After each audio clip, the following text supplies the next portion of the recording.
भारत के पड़ोसी देश बांग्लादेश में इन दिनों बवाल मचा हुआ है। मुस्लिम बहुल इस मुल्क में तख्ता पलट के बाद से ही अल्पसंख्यक हिंदुओं पर कट्टरपंथी इस्लामिक संगठनों का अत्याचार बदस्तूर जारी है। मोहम्मद यूनिस के नेतृत्व में बनी अंतरिम सरकार बांग्लादेश की सेना और पुलिस प्रशासन कोई भी इस पर लगाम नहीं लगा पा रहा। इनके सामने ही हिंसक गुंडागर्दी जारी है। हिंदू परिवारों, उनके घरों, दुकानों और मंदिरों पर खुलेआम हमले हो रहे हैं। साथ ही बांग्लादेश में अल्पसंख्यक के मानवाधिकारों का खुलेआम जमकर मजाक उड़ाया जा रहा है। सोशल मीडिया पर भी बांग्लादेश में हिंदुओं पर हो रहे अत्याचारों को लेकर कई वीडियोस वायरल हो रहे हैं। इन वीडियोस में बड़ी संख्या में असहाय हिंदू मदद और सुरक्षा की गुहार लगा रहे हैं। वहीं मोहम्मद यूनिस लगातार ये दावा कर रहे हैं कि बांग्लादेश में हिंदू पूरी तरह से सुरक्षित है और हिंदुओं पर अत्याचार की झूठी खबरें फैलाई जा रही हैं। लेकिन सवाल ये उठता है कि जो तस्वीरें और वीडियोस सामने आ रहे हैं, क्या वो सारी झूठ है? बांग्लादेश में कुछ दिन पहले कट्टरपंथी मुस्लिमों के संगठन हिफाजत-ए-इस्लाम ने जुमे की नमाज के बाद बाकायदा एक रैली निकाली और हिंदू विरोधी नारे लगाए। उन्होंने सरकार और लोगों से कहा कि इस्कॉन मंदिर के भक्तों को पकड़ो और उनका कत्ल करो। साथ ही चेतावनी दी कि अगर बांग्लादेश में इस्कॉन मंदिर पर प्रतिबंध नहीं लगाया गया तो ये आंदोलन और भी आगे जाएगा। इन सब के बीच हिंदुओं पर हो रहे हमले का एक वीडियो सामने आया। इसमें बांग्लादेश में कट्टरपंथियों ने एक बार फिर हिंदुओं को धमकी दी है। वीडियो ढाका के पत्थरघट्टा इलाके का बताया जा रहा है।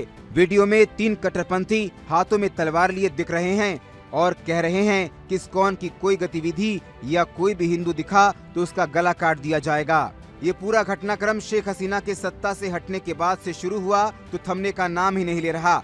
और जिस तरह से हमले, धमकी, गिरफ्तारी का सिलसिला चल रहा है, उससे ऐसा ही लग रहा है कि बांग्लादेश की सरकार भी इसमें हस्तक्षेप नहीं कर पा रही। वहाँ के हिंदू लगातार सरकार से हिफाजत की मांग तो कर रहे हैं, लेकिन साथ ही ये भी दावा कर रहे हैं कि उनकी बात कोई नहीं सुन रहा। आवाज उठाने पर उन पर और भी जुल्म किए जा रहे हैं। इस मुद्दे पर भारत सरकार ने कड़ी प्रतिक्रिया दी है। भारत ने बांग्लादेश में चरमपंथी बयानबाजी, हिंसा की बढ़ती हुई घटनाओं पर चिंता व्यक्त की है। भारत के हरकत में आने के बाद संयुक्त राष्ट्र कार्यालय और जिनेवा में अन्य अंतर्राष्ट्रीय संगठनों में बांग्लादेश के दूत एवं स्थानीय प्रतिनिधि तारिक मोहम्मद अरीफुल इस्लाम ने कहा कि हम बेहद निराशा के साथ ये कहना चाह रहे हैं कि चिन्मय दास की गिरफ्तारी को कुछ वक्ताओं ने गलत रूप से लिया है, जबकि वास्तव में उन्हें विशिष्ट आरोपों को लेकर गिरफ्तार किया गया था। हमारी अदालत इस मामले पर विचार कर रही है। इस्लाम ने 28-29 नवंबर को जिनेवा में अल्पसंख्यक मुद्दों पर संयुक्त राष्ट्र के मंच के 17वें सत्र के दौरान ये बयान दिया था। इस्लाम ने कहा कि बांग्लादेश इस बात की पुष्टि करता है कि प्रत्येक बांग्लादेशी को धार्मिक पहचान की परवाह किए बिना अपने संबंधित धर्मों का पालन करने की स्वतंत्रता है। हालांकि बांग्लादेश से आ रहे वीडियोस और फोटोज इस्लाम की इन बातों को बिल्कुल उलट नजर आ रहे हैं।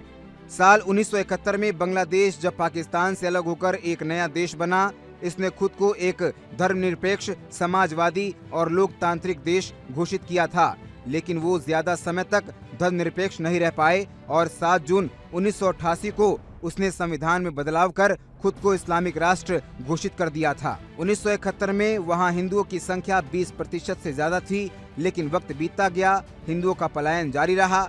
वहां अब हिंदुओं की संख्या 8% रह गई है। तो आखिर ये हिंदू कहां गए और क्यों गए? जनता सरकार से बस इसी का जवाब मांग रही है।